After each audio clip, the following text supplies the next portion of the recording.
எல்லாருக்கும் வணக்கம். எல்லாரும் எப்படி இருக்கீங்க? எல்லாரும் நல்லா இருப்பீங்க அப்படின்னு நம்புகிறேன். இன்றைக்கி என்ன வீடியோ பார்க்க போகிறோம் அப்படின்னு பார்த்தீங்கன்னா, நாங்கள் ராமேஸ்வரம் டூர் போனோம். அந்த வீடியோ தான் இதில் பார்க்க போகிறோம்.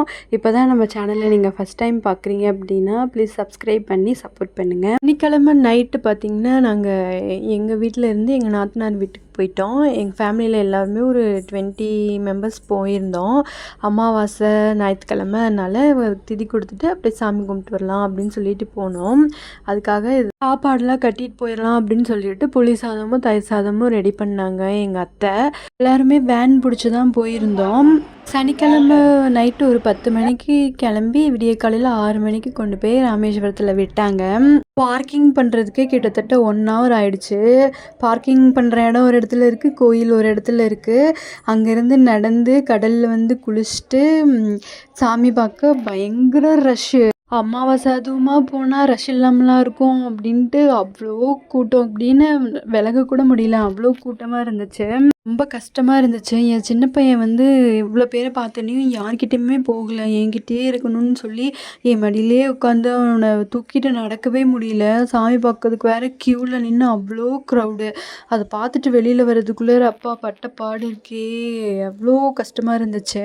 காலையில் வந்தோடனே ஃபஸ்ட்டு கடலில் எல்லாருமே குளித்தோம். என் பெரிய பையன் வந்து தண்ணியை பார்த்துட்டு வரவே மாட்டேன் அப்படின்னு சொல்லிட்டு ஒரே அழுகையாக அழுதுட்டு இருந்தான். அப்புறம் அவங்க அப்பா தூக்கிட்டு போய் அவனை கடலில் குளிப்பாட்டி கூட்டிகிட்டு வந்தாங்க. அதை பார்த்து ரொம்ப பயந்தான். ஆனால் என் சின்ன பையன் ஜாலியாக சிரிச்சுக்கிட்டே அழுகவே இல்லை. அவனை நான் தான் தூக்கி வச்சுட்டு நானும் அவனும் தான் கடலில் போய் தலை முங்காமல் மேல் வரைக்கும் அவனை வச்சு உட்காந்து எழுந்திரிச்சிட்டு அப்புறம் தலைக்கு மட்டும் தண்ணி கையில் எடுத்து ஊற்றி ஜாலியாக விளையாண்டான். என் மேலாம் தண்ணி எடுத்து தெளித்து விட்டுக்கிட்டு ஜாலியாக இருந்தான். எல்லோரும் குளித்ததுக்கப்புறம் முன்னோர்களுக்கு திதி கொடுத்துட்டு நேராக வந்து 22 நாளி கலரில் குளிக்கலாம் அப்படின்னு சொல்லிட்டு போனோம். பயங்கர ரஷ்ஷு. அதில் அவ்வளோ க்யூ, அதில் நிற்கவே முடியல. என்னால் 8 தீர்த்தத்துக்கு மட்டும்தான் போக முடிஞ்சிச்சு. அந்த தீர்த்தம் குட்டி பையன் மேலே படும்போது அவன் ரொம்ப அழுதுட்டான்.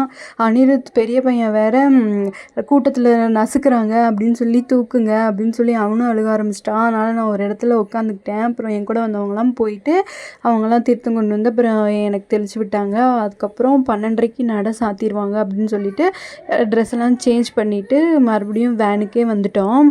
மார்னிங் நாங்கள் கொண்டு போன சாப்பாடு யாருமே சாப்பிடவே இல்லை. கோயில் பக்கத்துலேயே ஒரு ஹோட்டலில் சாப்பிட்டுட்டு கோயிலுக்குள்ளே போயிட்டோம். அப்புறம் மதியானம் போல் தனுஷ்கோடி போகிற வழியில் உட்காந்து சாப்பிட்டுட்டு அப்புறம் அதையும் பார்த்துட்டு திருப்பி ரிட்டர்ன் வந்துட்டு ஈவினிங் போல் கோயிலுக்கு போகலாம் அப்படின்னு பிளான் பண்ணி போய் சாப்பிட்டுட்டு வந்தோம். இப்போது சம்மர் ஹாலிடேங்கிறதுனால எங்கள் ஊருக்கு போனாலும் எந்த கோயிலுக்கு போனாலும் நல்ல க்ரௌடாக தான் இருக்கும். நீங்கள் 1 டே ட்ரிப் பிளான் பண்ணுறீங்க, ராமேஸ்வரம் போகிறீங்க அப்படின்னா இந்த தப்புலாம் பண்ணிடாதீங்க. ட்ரெஸ்ஸெல்லாம் ஆளுக்கு ஒரு செட்டு மட்டும் எடுத்துக்கோங்க. கடலில் குளிச்சுட்டு நாளிக்கிணறுல போய் குளிக்கிறதா இருந்தால் ட்ரெஸ் எடுத்துகிட்டு போங்க. இல்லைன்னா கடல்லையே சேஞ்ச் பண்ணிவிட்டு சாமி மட்டும் கும்பிட்டுட்டு வரதா இருந்தால் சாமி கும்பிட்டுட்டு வந்துடுங்க. சாப்பாடெலாம் கட்டிட்டு போகிறது வந்து என்னை பொறுத்த வரைக்கும் வேண்டான்னு தான் நான் சொல்லுவேன். ஏன்னா காலையில் போகும்போதே நம்மளால் சாப்பாடுலாம் கையில் எடுத்துகிட்டு போக முடியாது. குளிச்சுட்டு கோயிலுக்கு முன்னாடியே ஹோட்டல் இருக்குது, சாப்பிட்டுட்டு உள்ளே போனீங்கன்னா மத்தியானம் வேணால் நம்ம சாப்பிட்லாம். அதுவும் நம்ம கொண்டு போன சாப்பாடு நல்லா இருந்துச்சுன்னா சாப்பிட்லாம், இல்லைன்னா கெட்டு போயிடும். அதனால தான் நான் வேண்டான்னு சொல்கிறேன். வழியில் குழந்தைங்கள நல்லா பத்திரமா கையில் பிடிச்சிக்கோங்க. ஏன்னா எங்கே போனாலும் பயங்கர க்ரௌடு தான். நீங்கள் அப்புறம் குழந்தைய கையில் பிடிக்காமல் விட்டுட்டு குழந்தைய காணோன்னு தின்னிங்கன்னா ரொம்ப கஷ்டமாயிடும். அதனால போகிறதுக்கும் நம்மளோட லக்கேஜாக இருந்தாலும் குழந்தைங்களா இருந்தாலும் நம்ம பத்திரமா வச்சுக்கோங்க. மார்னிங் போயிட்டு சாமி பார்க்க முடியல அப்படின்னு சொல்லிட்டு நாங்கள் வெளியில் வந்துட்டு தனுஷ்கோடி போயிட்டு வரலாம் அப்படின்னு சொல்லிட்டு பாதி தூரம் போயிட்டு அங்கேயே சாப்பிட்டுட்டு அப்புறம் கடலில் கொஞ்சம் நேரம் பசங்கள்லாம் விட்டுட்டு அப்புறம் ஈவினிங் போல் மறுபடியும் ராமேஸ்வரம் கோயிலுக்கு போயிட்டு சாமி கும்பிட்டுட்டு வந்துட்டோம். காலையில் எந்த அளவுக்கு கூட்டமாக இருந்ததோ அதை விட ஈவினிங் பார்த்திங்கன்னா ஒரு ஆள் கூட இல்லவே இல்லை. சூப்பராக இருந்துச்சு. கடல் மட்டம் வேறு உயர்ந்து முன்னாடியே கடல் தண்ணிலாம் வந்திருந்தது. பார்க்கறதுக்கு நல்லா இருந்தது. ஈவினிங் டைமில் நல்லா பீச்சில் இருக்க மாதிரி 2 சைடும் நிறையா கடைகள்லாம் போட்டிருந்தாங்க. பானிபூரி, ஃப்ரைட் ரைஸ் கடை எல்லாமே இருந்தது. சூப்பராக இருந்துச்சு. 1 டே பிளான் பண்ணுறீங்கன்னா போயிட்டு வாங்க.